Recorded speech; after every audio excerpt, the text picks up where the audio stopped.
Welcome to the Concordia College Football Show with Coach Terry Horan. I'm your host, Norman Bell.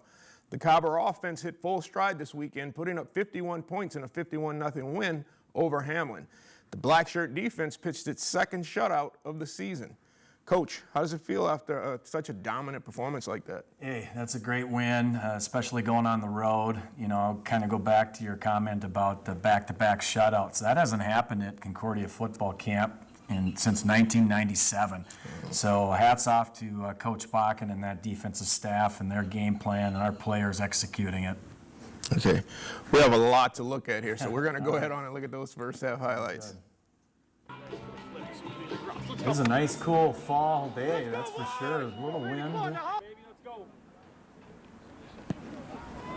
Opened up, Chris Clausen, he had a nice kick. They ended up fair catching it to put it out to the 25.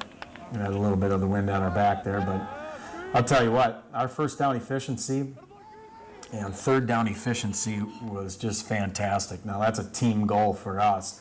So on first down, we want 4 yards or better offensively, and likewise, we want to keep them under 4 with our Ds. Mm-hmm. And I believe we were like plus 24, plus 18 in those two categories. So that's a huge day at the office. A little overthrew. I think Mason Griefey was surprised a little bit that guy got by him, but then we're coming back to Logan Hatfield. Logan Hatfield had a great day rushing the football. He kept his legs running. He had almost 100 yards rushing. We had 3 backs. Jake Lunsford, another back, a powerful back. We had 3 backs that were close to, if not right at 100 yards. I think Blake Cragness had 101 yards rushing, but 530 yards rushing as a team on the day. We had like 10 guys touch the football. That's a really good day at the office, and really that's third in all-time history of the MIAC. I think St. John's in 76 had like 560, and then Gustavus like in 90 had 531. We had 530, and the next best was us back in 2003 with 517 against Augsburg. So that's a good day at the office. Oh, yeah. Here's a little toss out to Andy Grabdahl, and it's making people miss. We had really good perimeter blocking. It was good to get our offensive line moving. You know, we're young there, and this is something, again, you know, if there was a negative to our game, it was ball security, and that's something that, you know, we're going to continue to keep talking on and working on. But we got to put the ball away and not kill drives. Mm-hmm. Lost me there. Yeah, it's just a little reverse to Andy Grabdahl, you know, kid that can do about 1 million things for you. So we try to use him wherever we can. Here's Blake, just nice little read on a little GT play. And getting some really good yardage. He had good protection, a little swing pass out to Austin Enerson, a freshman back from Bold High School.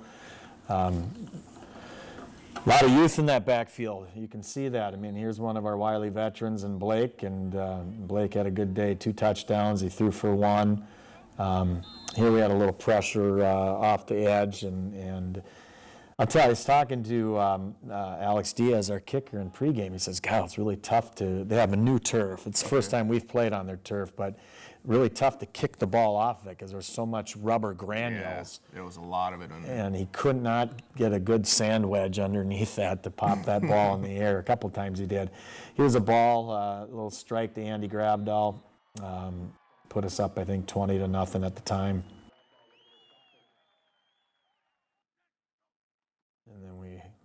Got the PAT, so a little better there.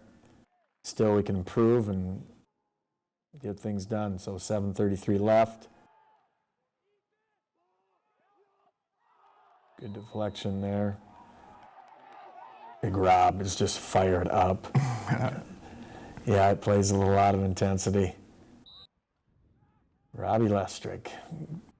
You'll see him get a pick here in the second half, but it's just Enerson again. Yep. Enerson, powerful back, strong back. It's Blake on a little GT and got some good yardage. This is going to set up, you're going to get set up for a field goal right before the half. Right, yep. It was nice to get some points on there. Bob Lamo again. Bob's really running hard, and he's another freshman back. So, I mean, we've got some young kids that are playing some really good football for us right now. This one I'd like to have back, and when you're driving the ball like that, and we gotta make sure that we're better secure with the ball and making better decisions on that. Here we are right before half, nice little screen play out to Logan Hatfield. Watch this kid run and the moves, and he's relentless, won't go down, really put us in field goal range. I think we get one more play here, and we get Diaz on the ball with like 2 seconds left and run out the clock, and we go up 23-0 at halftime. So, I always feel good going up. We also know that we were our own worst enemy a couple times with the turnovers, and we had some drives going. So that's something that we talked about at halftime, was to clean that up. Everything else was going great. I mean, our defense was playing really well. They were getting those great first down stops. They weren't getting much over 4 yards. In fact, they had 0 yards rushing on the day, and they were getting 3 down stops. So when you're getting 3 down stops, they're resting on the sideline, and we can get those drives going. But we needed to clean up the turnover deal, and that's something that we talked about at halftime, to get out in the second half and get things going. Okay. When we return, we'll take a look at those second half highlights.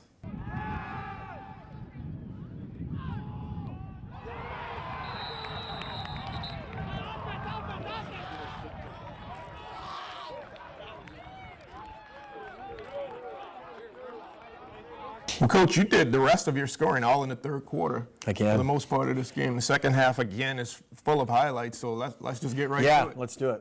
Third quarter's been good to us the last 2 weeks, Norm. Guys getting together and just making sure that we got everything under control. They have a little squib middle. I think this is Jake Lunsford picked the ball up. He's one of our fullbacks, and just go get what we can get. He was a little midline option with Blake. You see we're getting pretty good push up there on the line of scrimmage, and Hatfield just making a great read. About 26 yards later, he's in the end zone.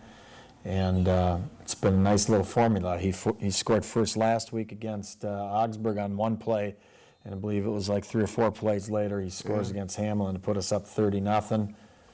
Again, we're getting great play by our Ds. Our Ds just been blanketing people. Our O's get back on the field.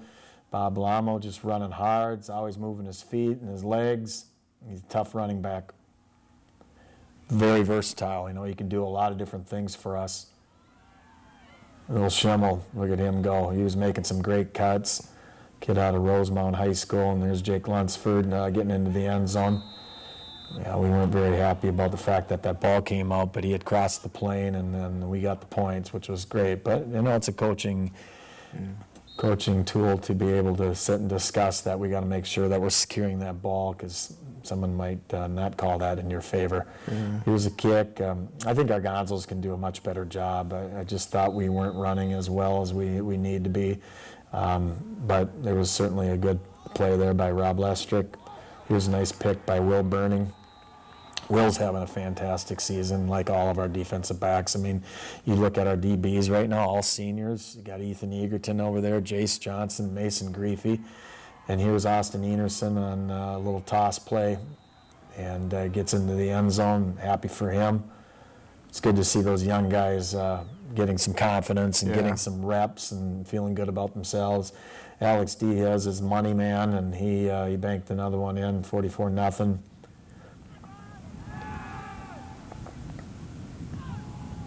Look at Robbie. Look how excited he's getting here. This is his first pick of his collegiate career. Look at him. Yeah, I was very happy. Yeah, that's exciting, man. We love that. And look at Sam Michael, the senior captain, being the one that's talking with him. You can see how explosive Ba is, and he loves to get in the end zone, that's for sure.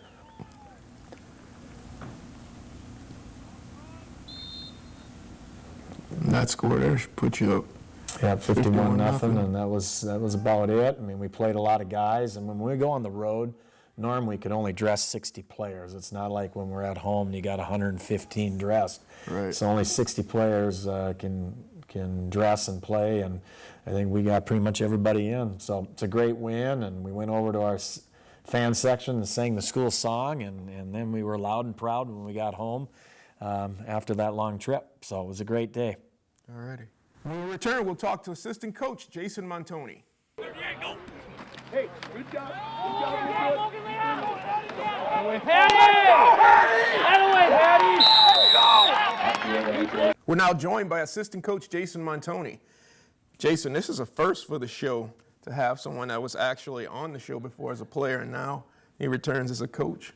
Well, it's good to be back. Yeah, welcome back, man. Thanks. So now you're coaching fullbacks and tight ends right now. How is it having a tight end in the offense here at Concordia? It's a little different, but essentially in our offense, the way we go about things is it's not a whole lot different than the slot position, actually. We're just lining up a little bit bigger guy on the offensive line as compared to in the backfield. Okay. Now, you're in grad school right now taking courses in athletic administration. What would you like to do with that? So after I graduated here from Concordia, I went down to Mankato to start my master's degree, and kind of overloaded on some credits. And so right now I'm taking 2 online. I have 1 left in the spring, and then I'll actually be finishing up my master's in the spring. So it's gone very well for me, and I was very fortunate enough to have it work out so I could come back up here and start coaching, and it's been great. Good. You have a plethora of young running backs out there. I mean, the older guys are good also in their own right, but a lot of young guys in the backfield. Are there any tips that you kind of give them, being a former slot back here, that kind of helped them? Here and there, yes. Playing the slot position when I was here is a little bit different than playing, fullback and tight end and those things. But I feel like it all relates to a certain extent. So I would say, my experience being a college football player, former, and being, in this offense has definitely helped me kind of transition into the coaching side of things. Just because, as a player in a system, you learn things that are hard to teach guys that don't actually go through that themselves. Right. So you do some recruiting. What are your areas? I am southeast Minnesota, so kind of that bottom eastern half of the cities down to Mankato, Winona, Rochester, down in there. So an area that I became a little bit familiar with down there when I was in grad school.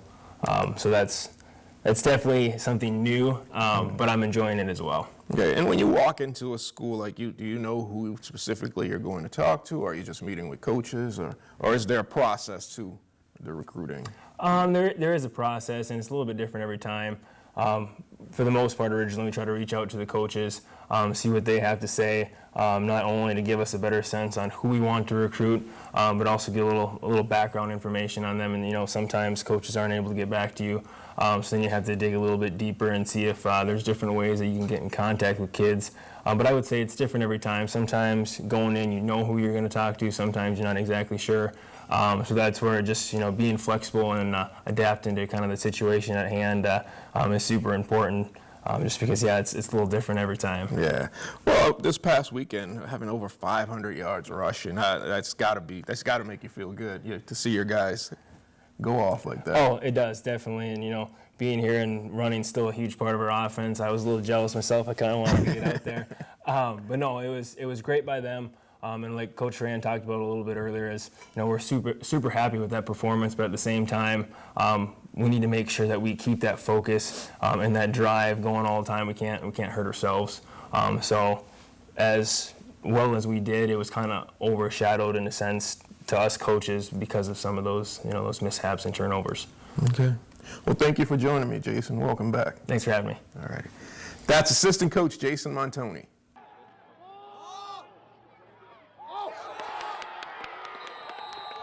We're now joined by senior defensive back Will Berning. Will, thanks for joining me, man. Yeah, thanks for having me. You're having an outstanding senior season so far, man. A beautiful pick the other day. Thank you. Really beautiful.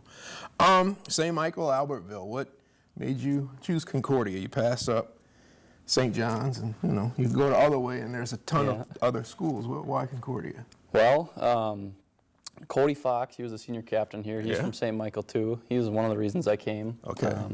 But the other reason is I just really like campus, and I really like coaches. And Coach Coach Ran and Coach Mister at the time, so those are the reasons I came. Okay, biology and chemistry major. What Yeah. do you want to do in the future with that? Hoping to go to PA school in the future. Okay. So, All right. yeah. And what's it like being here? Your 4th year here. What's your experience been? I liked it so far. I mean, it's definitely been hard work, especially with school, but football has been keeping me straight and having fun with that, so Good. it's all worth it. And you guys pitched the 2nd consecutive shutout. Yeah. How does that feel, man? That's awesome. And you just got your black shirt. Yeah. Everything. So you're really doing well this season, as we said before. Yeah. So just talk to me a little bit. You football, basketball player, and baseball in high school? Yeah. When did you have time for school? Oh, man, I'd fit it in wherever I could. Okay. So we get home from practice late, and then I just go straight to homework and then go to bed pretty much, yeah. All right. And as far as academics go here, Concordia is a pretty tough school academically. And you being a biology chemistry major, that's not an easy major. Yeah. How are you able to juggle?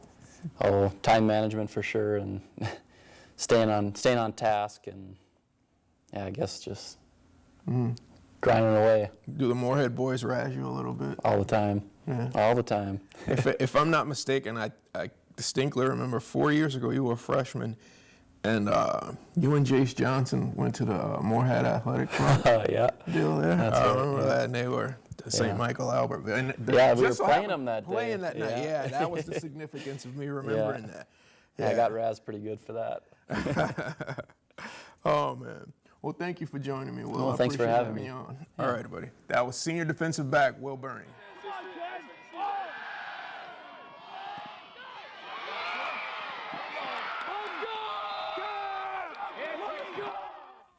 Coach hit the road again this weekend, heading down to St. Thomas, a very shocked St. Thomas team.